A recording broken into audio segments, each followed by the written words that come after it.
अकाल मृत्यु क्यों होती है और उसके बाद उसकी आत्मा का क्या होता है। धरती पर जिस प्राणी ने जन्म लिया है उसकी मौत होना तय है। यह एक ऐसा सच है जिसे बदला नहीं जा सकता। हम सभी जानते हैं कि पृथ्वी लोक में प्राणियों की संख्या इतनी है कि हर दिन किसी न किसी की मृत्यु होती रहती है। जाहिर सी बात है कि हर मनुष्य को मोक्ष प्राप्त नहीं होता। इनमें से कुछ ऐसे भी होते हैं जिनकी आत्मा सदियों तक पृथ्वी लोक में ही रह जाती है। इसका कारण है उनकी अकाल मृत्यु। आपने कई बार देखा होगा कि आए दिन लोग सड़क दुर्घटना या फिर आपदा का शिकार हो जाते हैं और अपनी जान गंवा बैठते हैं। ऐसी मौतों को धर्मशास्त्रों में अकाल मृत्यु कहा गया है। अकाल मृत्यु वह स्थिति है जब शरीर तो नष्ट हो जाता है लेकिन आत्मा संसार में ही बनी रह जाती है। लेकिन सवाल यह उठता है कि आखिर ऐसा क्यों होता है। अकाल मृत्यु के पीछे का क्या कारण है और उसके बाद आत्मा का क्या होता है। नमस्कार दोस्तों, एक बार फिर से हम हाजिर हैं आपके लिए एक रोचक विषय लेकर। तो ज्यादा देर ना करते हुए शुरुआत करते हैं और जानते हैं अकाल मृत्यु के बारे में। अकाल मृत्यु क्यों होती है। दर्शकों, साधारण मृत्यु के बारे में तो हम सभी जानते हैं और समझते हैं, लेकिन अकाल मृत्यु का विषय ऐसा है जिसके बारे में कई बातें कही जाती हैं। गरुड़ पुराण के 7वें अध्याय में लिखा गया है, अगर कोई प्राणी भूख से तड़प कर मर जाता है या फिर जहरीले पदार्थ का सेवन करने से या फिर पानी में डूबने से अगर किसी मनुष्य की मौत हो जाती है तो ऐसे मनुष्य को अकाल मृत्यु के श्रेणी में रखा जाता है। अकाल मृत्यु कैसे होती है।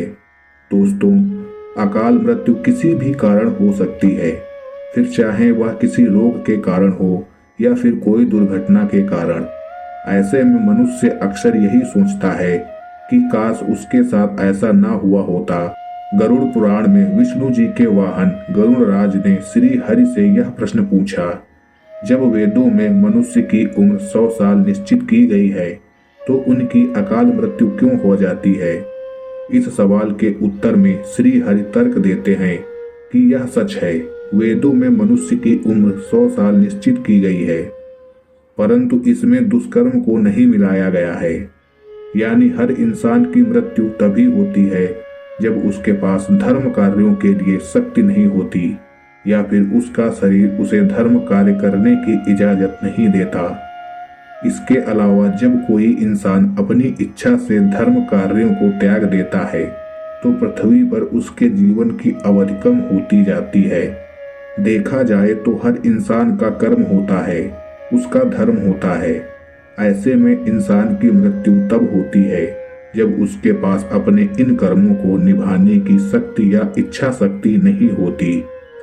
इंसान की उम्र भले ही 100 साल हो, लेकिन अपने कर्मों के जरिए वह अपनी उम्र को खुद ही नष्ट करता चला जाता है। वेदों का ज्ञान न होने से मनुष्य जान ही नहीं पाता कि वह कब कुकर्म करता जाता है और अपनी उम्र को नष्ट करता जाता है।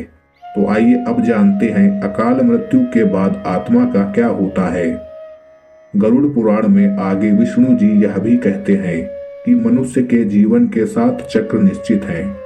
ऐसे में अकाल मृत्यु को प्राप्त होने वाले जो मनुष्य इस चक्र को पूरा नहीं कर पाते उसे मृत्यु के बाद भी कई प्रकार के कष्ट भोगने पड़ते हैं। दरअसल अचानक ही मृत्यु होने की वजह से मनुष्य की इच्छा कामना और तृष्णा बनी रहती है जो कभी पूरी नहीं हो पाती। ऐसे में शरीर तो नष्ट हो जाता है लेकिन आत्मा का मोह नहीं छोड़ पाता।